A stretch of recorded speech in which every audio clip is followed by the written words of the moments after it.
we've got 26 more hours to go until the polls close here on the West Coast. But that's probably not going to be the end of it. So we're going to give you an idea of what to expect tomorrow night and beyond.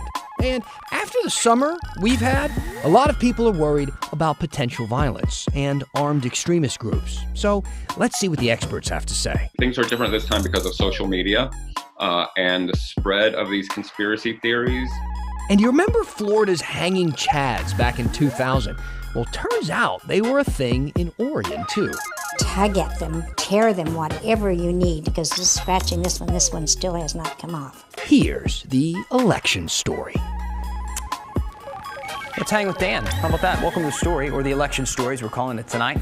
I kind of wrote and rewrote some opening remarks, about the importance of this moment and everything, but do we need more buildup at this point? Probably not. I'm guessing no. I think we should just get right to kind of the information. But yeah, hey, let me know what you're thinking, what you're feeling. I'm sure, you can still have questions, even if you've already voted, or as we get all the way up to this point. If you still have questions, ask them. You can look me up on Facebook. You can use the hashtag HeyDan on Twitter. I'm on Instagram as well. Or you can email us at thestory@kgw.com. How about Lester Holt at the end of Nightly News there saying he's got a knot in his stomach thinking about tomorrow night? People feel that way. I mean, people feel anxious right now. They kind of want to just tear the Band-Aid off, start counting the votes as soon as they can. This morning, our Sunrise team asked people to text in one word that describes how they're feeling about the election, and this is kind of what we got. I do want to point out that hopeful was the most common response. That is a good sign, I think. I'm hopeful about the use of the word hopeful in this little experiment. But you can see some other words. Hey, stressed, scared, worried, overwhelmed, tired. It's like we're trying to pick a slogan for 2020. Honestly, it is good to kind of know that we all are in the same boat, though. So misery loves company, I guess, is the moral of this. But the mindset that I really want to be in? The person, whoever texted in the word chocolate to describe how they're feeling, I kind of feel chocolate as well. I mean, it's good that election night happens right after Halloween so we can all kind of stuff our faces and handle our emotions that way with leftover candy. I posted this word cloud, as they call it, on my Facebook page. If you want to go on there and check it out, read it in some more detail, or just let me know how you're feeling in the comments.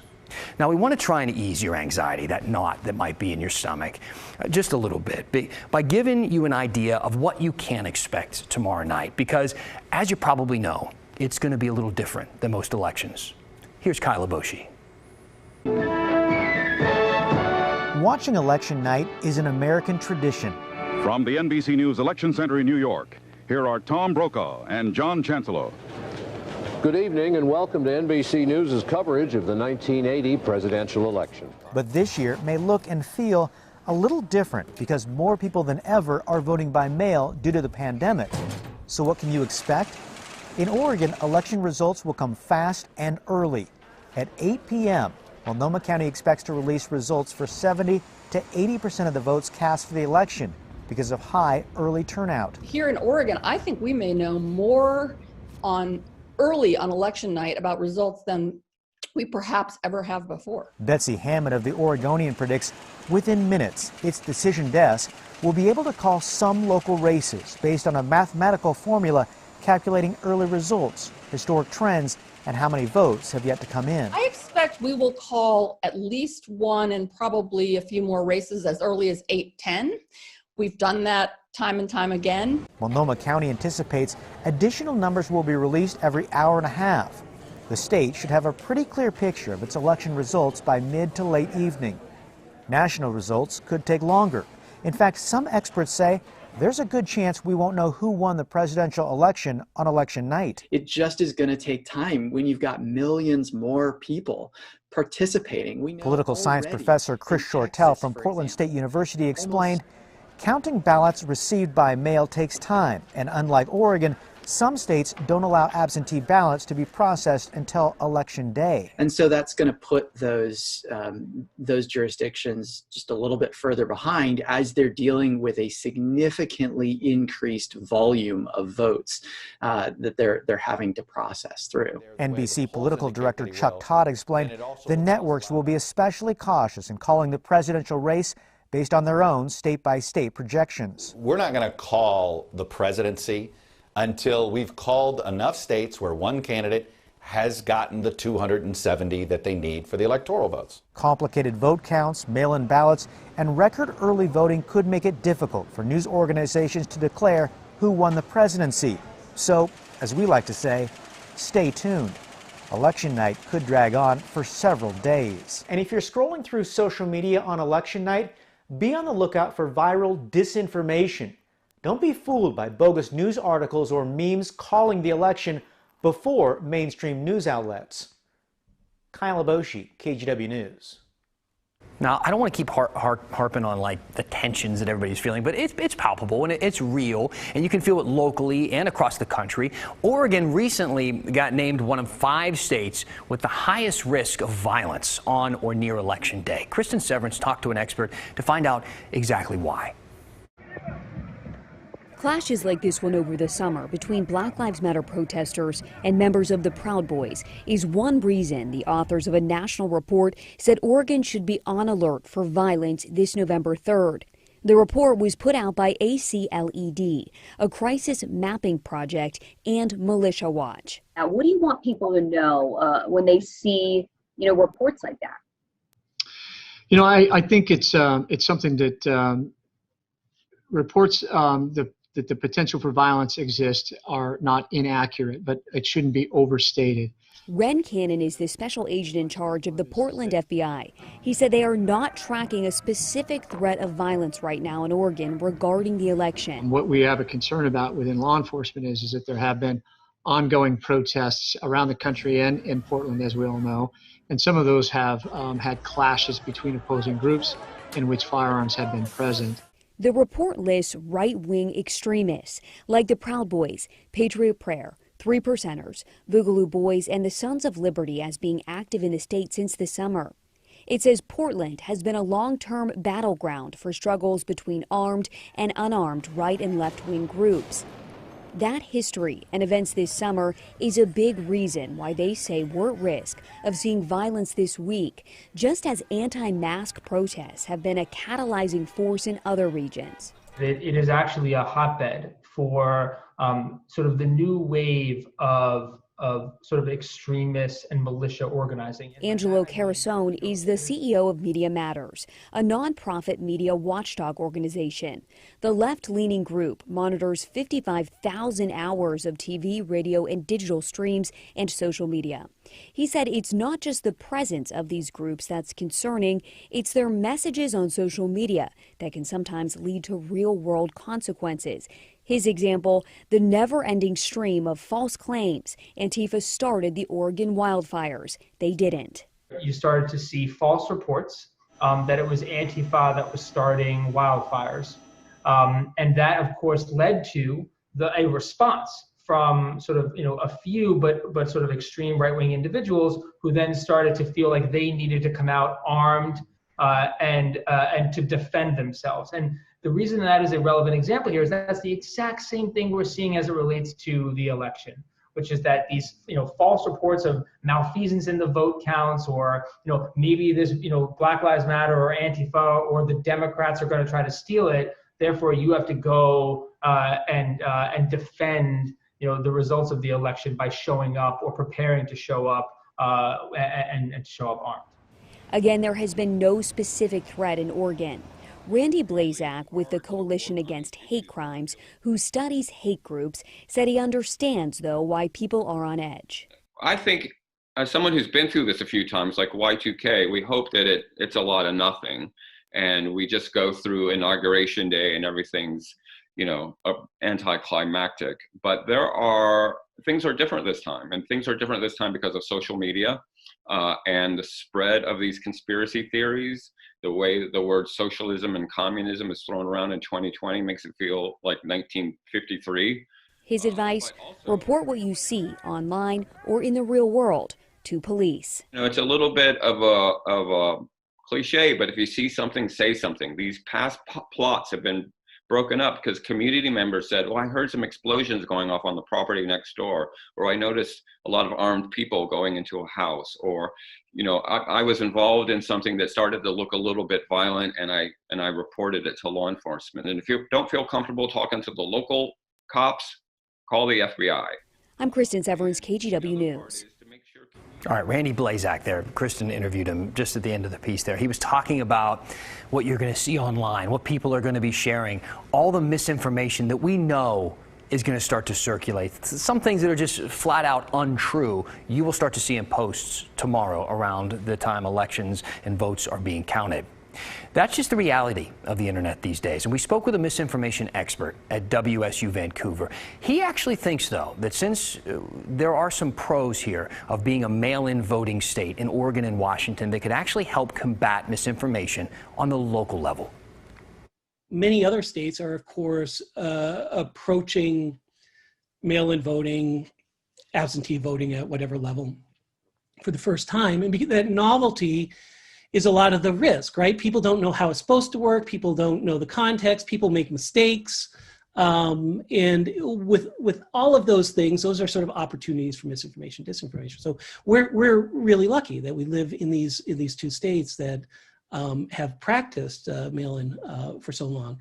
We're lucky that we're not in a state where we're going to spend election day wondering if there's going to be violence at the polls, or if there's going to be harassment at the polls, or if we're going to risk our health. So we're lucky in all those different ways.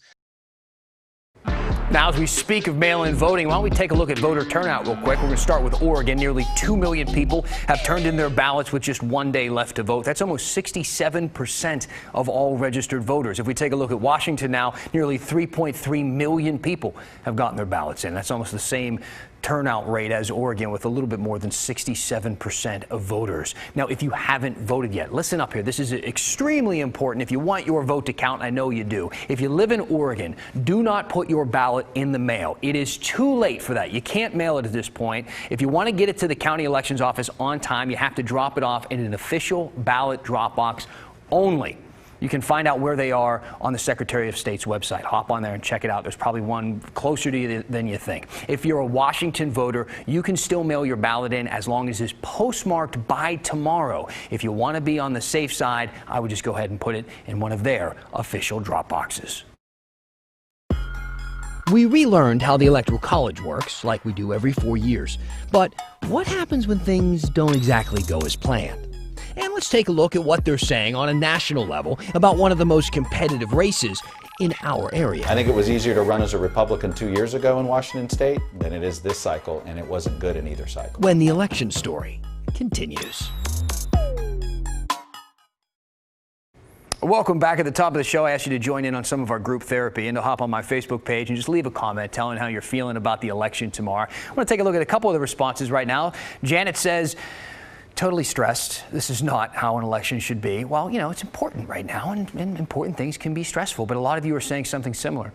Grace, being optimistic, she says, I'm hopeful that common sense, decency, and kindness will prevail. I hope you are right, regardless of what the outcome of that election is. I hope we all can remember those words. And Mike also looking on the bright side, saying the sun will rise on November 4th, regardless. You got that right. Now, for those of you who are just waiting for the sun to go up and then go back down and wait for this whole thing to be over, I do have some good news for you, because after tomorrow, you won't have to see this anymore. Carolyn Long acts concerned. Herrera Butler's with Trump. Long's lined her pockets with $200 grand in investments. Threatening tax hikes on the middle class. I mean, those are just unrelenting. If you live in Southwest Washington or the Portland metro area, it probably seems like every other attack ad on TV is for this race between Republican Jamie Herrera Butler and Democrat Carolyn Long. They're fighting for Washington's 3rd congressional district. It's actually the only district touching the Pacific Ocean that's represented by a Republican, so it has been extremely competitive, and it's been watched nationally, all right, as Democrats try to hold on to the House. We asked NBC News political director Chuck Todd what he thinks might happen in this race. Oh, and you look at how close that race was 2 years ago, and that was a race that was mostly about health care. They tried to make it a referendum on Donald Trump, on health care, things like that. This one, more acute on the health issue because of the virus. So, you know, I'll say this, the way this political environment looks, I think it was easier to run as a Republican 2 years ago in Washington State than it is this cycle, and it wasn't good in either cycle. Yeah, and a reminder, Butler and Long competed during the last cycle, and Long, the Democrat, only lost by like 5%, so it was close then. A reminder, every single seat in the House of Representatives is up for election tomorrow. That means 5 in Oregon and 10 in Washington, and a lot of them are expected to be safe for whichever party right now holds them, but we'll keep our eyes on all of these. Let's talk about the presidential election, though, why don't we? After all, that's what I think most people are thinking about tonight. Emma sent me this question. In December, each state's electors report the official results of the election to D.C. Who elects the electors? Is there any relationship between convention delegates and electors? When are they identified? That's a good question. We should review, though, first how the Electoral College really works here, just as a refresher. See, each state has a number of electors that equals the number of seats they have in the House and Senate. There are 538 electors total. A candidate needs 270 or more of them to win the election and become president. Now, most states, they decide to give their electoral votes, all of them, to the candidate that wins the popular vote in that state, except for Nebraska and Maine. They split up their electoral votes based on the popular vote results. We have a whole explainer for this for you about this on YouTube if you want to go on there and check it out. But like Emma said, these electors are actual people representing their state. So let's take a look at who they are and how they're chosen. Now, most people are eligible to be electors if they want to be. There are just a couple of rules to rule you out. You can't be in Congress or a high-ranking federal official. You also can't be a state official who's engaged in insurrection or rebellion against the U.S. So not a whole ton of requirements here. But a lot of times electors just end up being people inside the political world, like party leaders, for instance, or people who work for state or local governments. How they're chosen is up to each state's legislature. I mean, most let their parties choose them either at the state party convention or by the state party committee. And this means that 2 sets of potential electors are chosen for each state. One set for the Democrats and one set for Republicans. And then whichever party wins the state's popular vote, they will send their set of electors to be the people who officially vote for their presidential candidate. But things can get messy, all right? Again, because electors are actual people, and sometimes people change their minds, and that's what we call a faithless elector. And we've dealt with it recently. In 2016, 4 of the 12 electors in Washington decided not to vote for Hillary Clinton, despite Hillary Clinton winning the popular vote in that state. Instead, 3 voted for Colin Powell, and 1 voted for the Native American activist Faith Spotted Eagle. Yeah, they can technically kind of write in whoever they want, and this has happened in a few other states, too. The Washington electors, they were fined $1,000 each for not voting for the candidate they pledged to, but they sued over that, and they appealed the fines all the way up to the Supreme Court when in July, the court ruled that states can remove or penalize faithless electors. By the way, these rogue electoral votes in 2016, you should keep in mind they weren't enough to change the outcome of that election. Clinton still would have lost to President Trump, even if everyone voted the way that they pledged. Let's take a look, though, at another messy situation. What happens if no one can agree on who won the state's popular vote? I mean, that has happened before. Recently, I guess recently in my lifetime, anyone who remembers the 2000 Bush-Gore election is probably triggered by the phrase hanging Chad. No one could figure out who won Florida. And since choosing electors is ultimately up to the state legislature, the Florida legislature announced that they would then decide who got the state's electoral votes if it wasn't sorted out before the Electoral College had to meet in December. In that situation, though, Gore conceded after the Supreme Court got involved, so they didn't eventually have to take those steps. But there are some headaches that can pile up here. Here's another huge headache that's happened before. Dueling electors from one state could be sent to the Electoral College if both sides claim that they won the popular vote. And this happened in 1877, the presidential election between Rutherford B. Hayes and Samuel J. Tilden. They were disputing the result. There were accusations of voter fraud in a number of different states. So South Carolina, Florida, and Virginia, they each sent 2 sets of electors, one from the Democrats, one from the Republicans. They both went there pledging votes for Hayes and the other side for Tilden, and they both claimed we were the legitimate ones. In this case, the Constitution doesn't really have an answer for what to do. All it says is that the Senate president has to open and count the electoral votes. So Congress ended up creating a separate commission to decide the winner, which they decided was Hayes. See? It can be fun. We can have some fun on our hands. Why don't we go back to the fun of the hanging Chad for just a moment. Now, if you lived in Oregon for a while, you might remember that we actually used that same punch card system here to vote, and here it also caused some issues. We found this in the KGW vault from the 2002 midterm election. Which candidate wins and which candidate loses? Before the 2000 presidential election, most people thought Chad was the name of a person. not the name of a clingy rectangle that refuses to let go of a punch card ballot. Punch cards got a really bad reputation in Florida. While they started trouble in Florida, they're not picky about where they hang. In Washington County, election workers manually check all incoming ballots and pull out those with problems. These ballots are all taken out of the machine countable group and they're duplicated onto a fresh ballot. Election manager Jenny Kingsley says Washington County's double check process keeps vote counting accurate, and that the problem in Florida really wasn't the Chad. It was not, in my estimation, really a problem with the count system as much as it was with the laws and procedures in Florida. No matter, because soon those punch card ballot machines will sit forever silent, because in 2 years, federal funding will push this out of the ballot box. We will be switching to optical scan because of the new federal bill that was signed very recently. Meaning the power will be wielded by the number 2 pencil in every county across Oregon. Being a mail-in ballot state where ballot booths and punching equipment stand out of reach of most voters, elections officials say switching systems makes sense. Hopefully by 2004 or at the latest by 2006, this county will be using a different type of ballot. But some punch card voters worry that may be too late. You know, I wonder how many votes are not being counted. Helen Tucker says election officials may not be able to catch all those hanging chads and warns voters to turn their ballots over. And tug at them, tear them, whatever you need, because just scratching this one still has not come off. There it goes. So. Hey, I'm looking through comments right now. We're trying to answer a couple of questions. I'm getting a lot tonight for obvious reasons, but we don't use those punch cards anymore, so no more hanging chads. But you have a couple more minutes to hang with Dan, and we'll finish up the story after this. All right, let's do some comments. Amanda Witter wrote in and said, why did you show a picture of a ballot of someone voting for Trump on Hey Dan tonight? Doesn't seem very neutral for a journalist the day before an election. I didn't see that video. I'll have to go back and watch. I will tell you, though, based on my unscientific polling, Donald Trump will get at least one vote. Promise you. Joe Biden, too. People are, you know, I didn't know that we have done that. You're probably right. Probably would have kept that out, but I don't know. I think we can assume people are going to vote for them. Lauren said, hey, Dan, I'm actually terrified that Portland is at such risk for violence tomorrow. Don't be terrified, but again, as we've seen any type of violence happen in this city, as horrible as it is, you know, I don't know what to think. You know, we're going to keep an eye on that sort of thing, and let's just hope that there isn't any, that people can act the right way. And then lastly, this one came in from Brandon Bishop. He said, hey, Dan, my sister and a couple of our friends going to celebrate election night. We enjoy the USA elections. It's our Super Bowl, wings, soda, chips, and ice cream.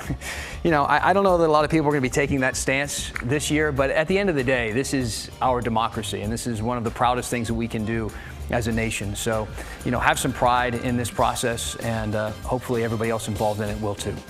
That's it for the story tonight. We aren't on tomorrow night. We are going to be streaming an election special. You can find all the information on KGW.com. I'll be hanging out with Laura Porter and some experts to talk you through kind of the local stuff online while the national folks pay attention to, well, you know what they'll be paying attention to. That's it. We'll see you tomorrow. Thanks.